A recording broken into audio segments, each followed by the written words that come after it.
कुंडली के जो 12 हाउसेस है, उनमें से किसी भी हाउस को अच्छे से स्टडी करने के लिए हमें उस पर्टिकुलर हाउस के सिग्निफिकेटर यानी कारक प्लैनेट को देखना जरूरी होता है। कुंडली में जो 12 भाव है, उनमें से हर भाव का कोई ना कोई कारक प्लैनेट होता है और ये कारक प्लैनेट उस भाव के सिग्निफिकेशंस को इंडिकेट करता है। जैसे जुपिटर सिग्निफाई करता है नॉलेज एंड विजडम को।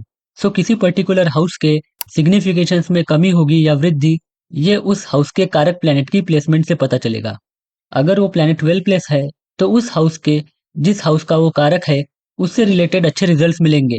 अदरवाइज सिग्निफिकेशंस में कमी देखने को मिलेगी। अगर एग्जाम्पल से समझे, तो कैप्रिकॉर्न लगन का चार्ट है और सेवंथ हाउस के सिग्निफिकेशंस को देखना है, जैसे मैरिज, तो सेवंथ हाउस में प्लैनेट रिप्लेसमेंट्स, प्लैनेट के aspect and seventh house Lord की पोजीशन, इन सबको देखना पड़ेगा। लेकिन इसके अलावा एक और चीज को ऑब्जर्व करना होगा, और वो है विनस की प्लेसमेंट को, क्योंकि विनस सेवंथ हाउस का सिग्निफिकेटर यानी कारक है। इसके अलावा सेवंथ लॉर्ड मून को भी देखना होगा, क्योंकि सिग्निफिकेटर के अलावा हाउस लॉर्ड की पोजीशन भी इंपॉर्टेंट रहेगी। सो सिग्निफिकेटर का एक इंपॉर्टेंस होता है किसी पर्टिकुलर हाउस को स्टडी करने के लिए। तो कुंडली के 12 भावों के कारक प्लैनेट्स को वन बाय वन डिस्कस करते हैं। फर्स्ट हाउस यानी लग्न के जो कारक प्लैनेट है, वो सन है।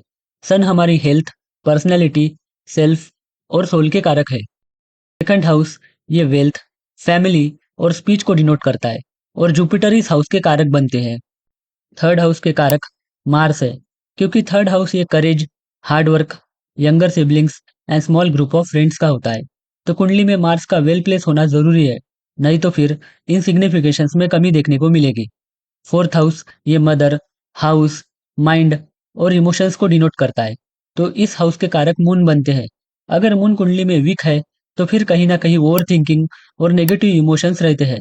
और साथ ही फोर्थ हाउस को सुख स्थान भी कहा जाता है, जो हैप्पीनेस, कंफर्ट एंड लग्जरीज का भी है। तो विनस भी इस हाउस के कारक होंगे। सो फोर्थ हाउस के जो कारक है, वो मून एंड विनस है।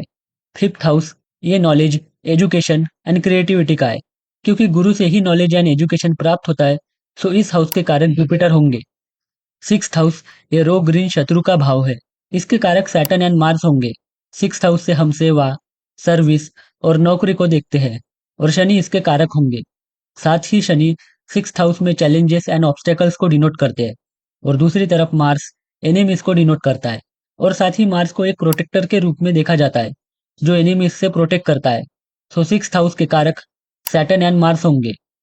सेवंथ हाउस ये मैरिज और स्पाउस का हाउस है, और विनस इस हाउस के कारक होंगे।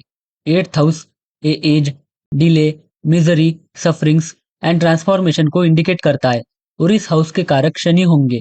लाइफ में सफरिंग्स जो होती है, तो कहीं ना कहीं सैटर्न का उसमें एक रोल होता है, क्योंकि एट्थ हाउस के कारक जो बनते हैं। नाइन्थ हाउस ये गुरु, higher education, learnings, philosophy, teaching, devotion, worship और भाग्य का है, और जुपिटर इस हाउस के कारक होंगे। और नाइन्थ हाउस ये फादर को भी डिनोट करता है, और सन इसके कारक होंगे। तो नाइन्थ हाउस के जो कारक है, वो सन एंड जुपिटर होंगे। अब टेंथ हाउस एक कर्म का भाव है। टेंथ हाउस से हम name, fame, status, reputation and recognition को देखते हैं। तो सन इस भाव के कारक होंगे, एंड करियर में इंटेलिजेंस एंड कम्युनिकेशन का भी एक रोल है। सो मर्क्यूरी भी इस हाउस के कारक होंगे। अब टेंथ हाउस ये कर्म का भाव है, और इस हाउस के कारक कर्म फलदाता शनि भी होंगे। तो टेंथ हाउस के 3 प्लैनेट कारक बनते हैं, sun, Saturn and Mercury. Eleventh house ये लाभ, फुलफिलमेंट ऑफ डिजायर्स को डिनोट करता है, और इस हाउस के कारक जुपिटर है। जुपिटर इलेवेंथ हाउस के कारक इसलिए भी होते हैं, क्योंकि ये भाव बड़े भाई बहन को यानी एल्डर सिबलिंग्स को भी डिनोट करता है। ट्वेल्थ हाउस ये वेल्थ का जो लॉस होता है, उसे इंडिकेट करता है। इसका मतलब ये भाव खर्चे का भी है, और साथ ही ये आइसोलेशन, डिटैचमेंट, हॉस्पिटल, इन सबको डिनोट करता है। सो इस भाव के कारक सैटर्न होंगे। तो ये है कुंडली के 12 भावों के कारक प्लैनेट्स। यहाँ ऑब्जर्व करने वाली बात यह है कि जुपिटर 4 से 5 भाव के कारक है, लेकिन जुपिटर के साथ सैटर्न भी 4 हाउसेस के कारक हो गए हैं। तो कहीं ना कहीं जुपिटर एंड सैटर्न का कुंडली में एक सिग्निफिकेंस है। सो इसीलिए ये दोनों ही प्लैनेट्स इंपॉर्टेंट हो जाते हैं। जुपिटर को हम natural benefic and auspicious planet consider करते हैं, क्योंकि जिस हाउसेस के वो कारक है, वो सारे बेनिफिक हाउसेस है। लेकिन दूसरी तरफ सैटर्न त्रिक हाउसेस के कारक है। त्रिक हाउसेस यानी 6 8 12, ये हाउसेस जो है, वो कहीं ना कहीं लाइफ में चैलेंजेस एंड ऑब्स्टेकल्स को इंडिकेट करते हैं, और इन हाउसेस के कारक सैटर्न बनते हैं। सो सैटर्न को नेचुरल मैलिफिक प्लैनेट कंसिडर किया जाता है। इसके अलावा 10th हाउस एक अच्छा हाउस है और सैटर्न 10th हाउस के भी कारक बनते हैं और ये हमारे कर्म का भाव है, करियर, रिकॉग्निशन एंड रेपुटेशन को डिनोट करता है। लेकिन सैटर्न 10th हाउस में हो या सैटर्न का एस्पेक्ट हो तो करियर में डिले और चैलेंजेस देखने को मिलते हैं। साथ ही हार्डवर्क भी काफ़ी करना पड़ता है, लेकिन एक डिफिकल्ट फेज के बाद थोड़ा लेट ही सही पर सैटर्न अच्छे रिजल्ट्स देता है।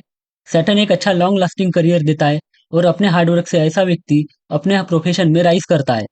वीनस भी काफ़ी इंपॉर्टेंट प्लैनेट हो जाते हैं इसमें, क्योंकि 7th house marriage and spouse का है एंड 4th हाउस सुख स्थान को डिनोट करता है और इसके कारक वीनस है।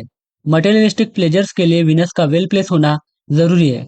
अगेन, ये समझना जरूरी है कि सिग्निफिकेटर के अलावा उस हाउस के लॉट की प्लेसमेंट भी अच्छी होनी जरूरी है, सो दैट कि अच्छे रिजल्ट्स उस हाउस से मिल सके।